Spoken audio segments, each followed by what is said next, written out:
मैं डॉक्टर संतोष राय, देवों के देव महादेव, ओम नमः शिवाय। 18 तारीख को जो कुर्सी पार में बारात निकल रही है, ऐसा लगता है जैसे जीवंत भगवान पृथ्वी पर आकर के हम सबको आशीर्वाद दे रहे हैं। छत्तीसगढ़ ही नहीं वरन पूरे देश के लोग इस बारात में शामिल होते हैं। दया सिंह जी द्वारा सोची गई ये सोच, ऐसा लगता है जैसे भगवान हम सबको एक साथ देखना चाहते हैं, एक साथ आशीर्वाद देना चाहते हैं। तो मैं छत्तीसगढ़ और भारतवर्ष के उन सब लोगों से ये अपील करूंगा, जहां तक मेरी बातें जा रही है, कि आप सब 18 फरवरी को इस बारात में जरूर शामिल हों। धन्यवाद। बस्तर में फिर से खूनी संघर्ष जारी है। लगातार पिछले 6 दिनों के अंदर में 2 भाजपा नेताओं की हत्या हो गई है। एक हत्या शुक्रवार की रात तकरीबन 8 से 8:15 बजे के बीच में होती है। भाजपा के जिला उपाध्यक्ष थे सागर साहू, नारायणपुर के रहने वाले थे और जहां उनकी छोटे डोंगर करके थाना क्षेत्र है वहां रहते थे और वहां पे उनकी हत्या कर दी जाती है। इससे ठीक 5 दिन पहले बीजापुर में मंडल अध्यक्ष नीलकंठ ककलेम की हत्या की गई। चाकू और हथियार से, धारदार हथियार से उनकी हत्या कर दी गई। लगातार 6 दिनों के अंदर में 2 बड़े भाजपा नेताओं की हत्या, उस इलाके के बड़े नेता बोल सकते हैं, क्योंकि एक भाजपा के जिला उपाध्यक्ष थे और दूसरे मंडल अध्यक्ष थे। क्योंकि इस पर सियासत आगे होने वाली है, आगे होगी। हत्या करने वाले आप जानते ही कौन है, नक्सली, जिनकी अक्सर बातें होती है, जिनकी अक्सर खबरें आती है और जिनकी वजह से अक्सर बस्तर लाल रंग खून से रंगा होता है। क्योंकि भाजपा के तमाम बड़े नेता, राष्ट्रीय अध्यक्ष जेपी नड्डा आज ही बस्तर में दौरा हुआ, उनका शुरू हुआ, बस्तर प्रवास पर है। थोड़ी देर पहले ही वो जगदलपुर लैंड किए, जगदलपुर के बाद वो दंतेश्वरी मंदिर गए और उससे एक दिन पहले भाजपा के जिला उपाध्यक्ष सागर साहू की हत्या कई मायनों में बहुत कुछ कहती है। अब हत्या कैसे हुई, क्या कुछ हुआ इस घटना के पीछे, इस घटना को हम शॉर्ट से बता देते हैं। शुक्रवार रात तकरीबन 8 बजे के आसपास सागर साहू अपने परिवार के साथ घर पर थे, सोफे पर बैठे हुए थे। सामने टीवी था, टीवी पर सीरियल चल रहा था, न्यूज भी चल रहा था, रिमोट बगल में ही था और पत्नी जो है किचन में खाना बना रही थी, बच्चे पढ़ाई कर रहे थे। एक दरवाजा नॉक होता है, अनजान 2 लोग होते हैं और वर्दीधारी होते हैं। एक के हाथ में गन और दूसरा जो है साथ में खड़ा होता है।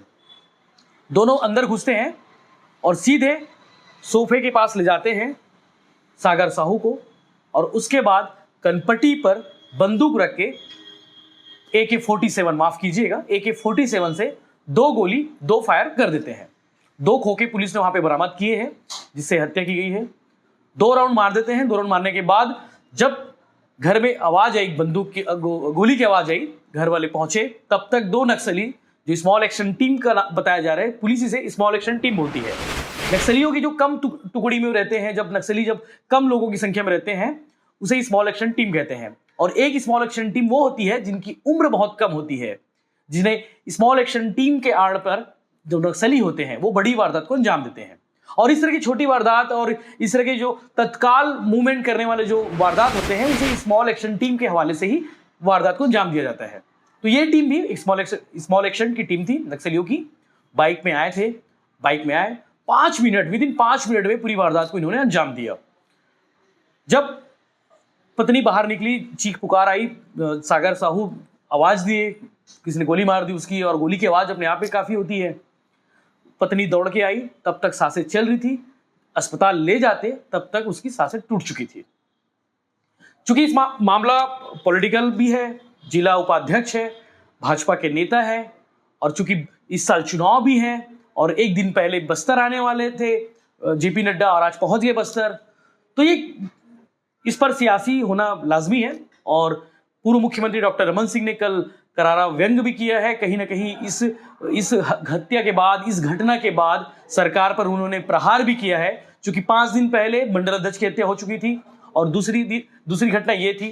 तो अपने आप में बीजेपी इस पर इस मुद्दे को, सरकार को घेरने की कोशिश कर रही है। और रमन सिंह ने क्या कुछ कहा तो मैं आपको बता दूं। पूर्व मुख्यमंत्री डॉक्टर रमन सिंह ने कल बयान दिया था इस हत्या के बाद, इस घटना के बाद, हृदय विदारक घटना के बाद। उन्होंने कहा था कि नारायणपुर के जिला उपाध्यक्ष श्री सागर साहू जी की नक्सलियों द्वारा हत्या पूरी तरह भाजपा पर हमला है। सागर साहू जी का बलिदान व्यर्थ नहीं जाएगा। मैं दिवंगत आत्मा की शांति एवं शोक संताप परिवार को इस कठिन समय में धैर्य प्रदान करने के लिए ईश्वर से प्रार्थना करता हूं। पिछले 1 महीने में बस्तर क्षेत्र के 3 भाजपा नेताओं की हत्या आखिर किस साजिश के तहत की जा रही है? बस्तर के लिए समर्पित इन नेताओं के रिक्त रक्त की एक एक बूंद जो छत्तीसगढ़ महतारी के आंचल पर गिरी है, वह हर अलोकतांत्रिक ताकत पर गाज बनकर गिरेगी। डॉक्टर रमन सिंह कहीं ना कहीं इस माध्यम से उन्होंने कल रात में बयान जारी कर अपना इस फेसबुक पर, ट्विटर पर ये पोस्ट कर जो सरकार है, मौजूदा सरकार, कांग्रेस की सरकार, उस पर उन्होंने हमला कर दिया है। क्योंकि भाजपा के राष्ट्रीय अध्यक्ष भी उस इलाके में दौरे पर है और बहुत कुछ होना बचा है और सरकार की ओर से भी कहा गया है कि इस मामले की जांच की जा रही है और इस मामले में जो लोग जिन्होंने वारदात को अंजाम दिया है उन्हें कड़ा भी जवाब दिया जाएगा। मैंने आपको बताया कि डॉक्टर रमन सिंह का जो बयान मैंने आपको सुनाया कि 1 महीने के अंदर में 3 भाजपा नेताओं की हत्या, मैंने सिर्फ 2 लोगों के नाम बताया था, वो भी 6 दिनों में, तो 3 भाजपा नेताओं की हत्या उस इलाके में हो चुकी है। और इस चुनाव है जहां पे भाजपा पहले से सुपड़ा साफ है, तो कहीं ना कहीं ये 3 हत्या जो है इस मामले को भाजपा वहां पे भुनाने की कोशिश करेगी और सरकार पर जो है एक तरह से इसी माध्यम से एक तरह से हमला करने की कोशिश भी करी जाएगी। इस तरह के बाकी अपडेट्स के लिए बने रहिए भिलाई टाइम्स के साथ में। आगे आप लगातार अपडेट्स देते रहेंगे। धन्यवाद। माननीय राष्ट्रीय अध्यक्ष जी का बस्तर प्रवास है। लोकसभा संपर्क अभियान के तहत उनका बस्तर लोकसभा में प्रवास निर्धारित था और आज वहां पे जाके मां दंतेश्वरी के पूजा अर्चना के बाद कार्यकर्ताओं के सम्मेलन और आम सभा को संबोधित करेंगे और उसके साथ फिर नारायणपुर जाएंगे जहां सागर साहू की निर्मम हत्या हुई है। और ये लगातार बस्तर में घटनाओं का दौर चल रहा है। 1 महीने में तीसरी हत्या भारतीय जनता पार्टी के वरिष्ठ कार्यकर्ता की हो गई है। पहले भारतीय जनता पार्टी के जिला मंत्री जगदलपुर बुधराम करताम की हत्या हुई, फिर उसूर ब्लॉक के बीजापुर के नीलकंठ कक्केम की और उसके बाद नारायणपुर जिले के सागर साहू। इस प्रकार पूरी तरीके से कांग्रेस और कांग्रेस की सरकार असफल रही है इस प्रकार की घटना को रोक रहे हैं। बीजेपी को ही टारगेट बनाया जा रहा है। इसके राजनीतिक कारण और राजनीतिक संदर्भ निकाले जा सकते हैं। कौन टारगेट बना रहे हैं? कुछ आप लोग इसमें कहीं न कहीं मिली भगत